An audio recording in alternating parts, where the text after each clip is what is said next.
Ja, was ist da schiefgelaufen und was muss jetzt dringend getan werden? Das wollen wir nun besprechen mit dem CDU-Politiker Philipp Amthor und auch Mitglied des Innenausschusses. Hallo, Herr Amthor.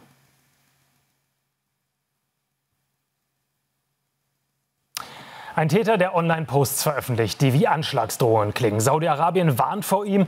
Warum haben unsere Sicherheitsbehörden dann solche Täter nicht auf dem Schirm, wenn wieder Geheimdienstinformationen aus anderen Ländern kommen müssen? Oder gehen wir einfach nicht dagegen vor? Ja, es ist in der Tat so, dass wir natürlich nach diesem Anschlag Fragen stellen müssen an die Sicherheitsbehörden, was wir daraus lernen können aus diesem offensichtlich neuen Täterprofil. Aber ich glaube, zuerst steht im Vordergrund schon der Umstand, dass uns klar sein muss, das sind schreckliche Nachrichten, so unmittelbar vor dem Weihnachtsfest. Unsere Freiheit ist immer wieder bedroht durch solche Anschläge. Das trifft viele Menschen unmittelbar ins Herz und deswegen ist es wichtig, dem auch Ausdruck zu verleihen. Und wichtig ist aus meiner Sicht auch in dieser Situation, dass wir nicht zuerst jetzt die Schuldigen suchen bei den Sicherheitsbehörden. Natürlich gibt es Diskussionen über das Sicherheitskonzept. Natürlich gibt es Diskussionen darüber, was wussten deutsche Sicherheitsbehörden. Aber wir dürfen hier jetzt keine Täter-Opfer-Umkehr zu Lasten der deutschen Sicherheitsbehörden betreiben. Das ist mir wichtig. Gleichwohl gilt aber natürlich, wir müssen jetzt sehen, was wir lernen können für die Zukunft daraus. Auch nach dem schrecklichen Terroranschlag auf dem Breitscheidplatz in Berlin haben wir ja in einem Untersuchungsausschuss im Deutschen Bundestag maßgeblich Rückschlüsse gezogen. Das wird auch jetzt notwendig sein. Deswegen gilt es, genau aufzuklären, wie es zu dieser Radikalisierung des Täters kommen konnte. Und da sind wir schon bei dem Blick nach vorne und auch bei den Forderungen. Herr Amthor, die Deutsche Polizeigewerkschaft, die hat eben bei uns gefordert, dass dringend die Vorratsdatenspeicherung kommen muss. Was muss da noch passieren aus Ihrer Sicht?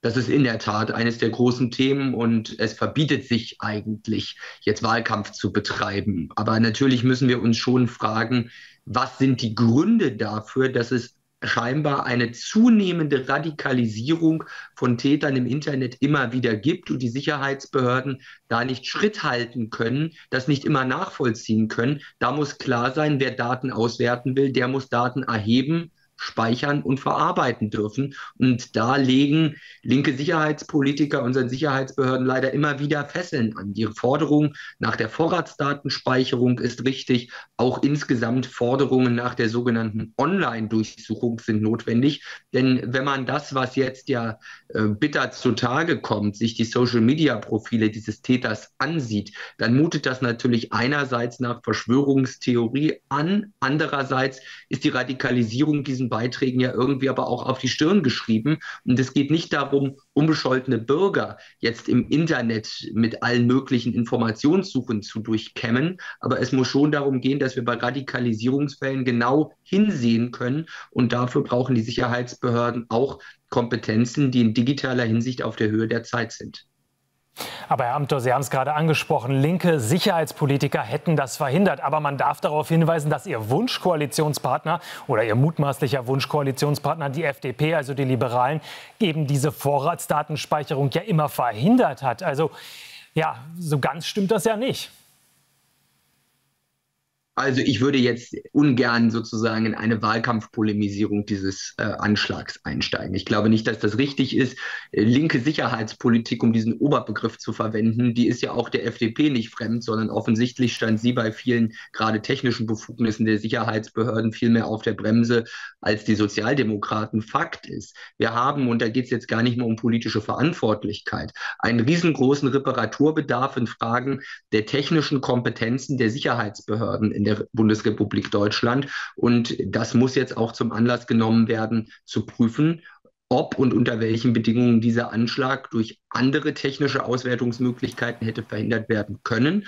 Und wir müssen prüfen natürlich, was man hätte wissen müssen oder können auch über diesen Täter. Gab es Hinweise und was war den Sicherheitsbehörden da bekannt? Offensichtlich war er ja nicht auf dem Schirm. In der Tat, Peter Neumann hat es ja deutlich gemacht, der Terrorismusexperte. Das ist ja auch ein wirklich atypisches Täterprofil, um das mal technisch zu sagen.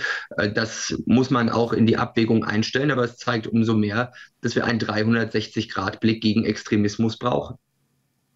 Herr Amthor, vielen Dank für das Gespräch. Vielen Dank Ihnen.